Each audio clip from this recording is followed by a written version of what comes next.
একটা পিতা কখনো একটা সন্তানকে এইভাবে মারতে পারে ভাই, আমার জীবনে কখনো দেখি নাই ভাই। কারণ তুই বাচ্চা, অন্য কারো তো বাচ্চা না।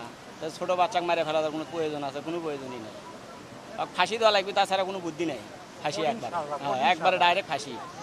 বাংলাদেশ স্মরণীয় হয়ে থাকে মানে এমন হারে ফাঁসি দিবি, যাক মনে করেন যে কেউ যেন না বুঝতে পারে যা কি ফাঁসি দেওয়া দেবে, সবাই জানবি যা ফাঁসি দিয়েছে। ঘটনা আসলে খুব দুঃখজনক।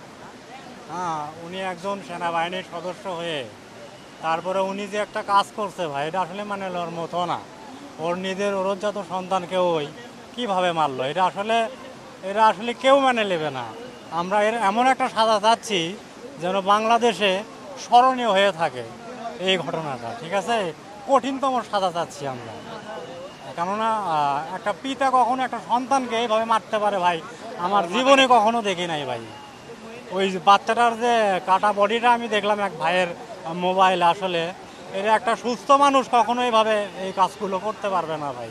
এর কঠিনতম সাজা দাবি চাচ্ছি আমরা বগুড়াবাসীর পক্ষ থেকে, কঠিনতম সাজা।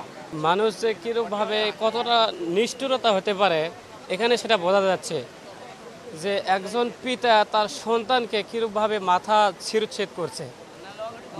সাধারণ মানুষ এরকম সহজ সরল অনেক কিছু করে থাকে, কিন্তু উনি একজনের আইনের মানুষ, হ্যাঁ, এরকম যে একটা করছে। আমরা চাই মহামান্য আদালতের কাছে, আমরা এটাই তাদের কাছে দাবি, আকুল আবেদন, যে তাকেও যেন এমন বড় ধরনের শাস্তি দেয়, সারা দেশে যেন মানুষ এরকম কোনো কাজ করার সাহস না পায়।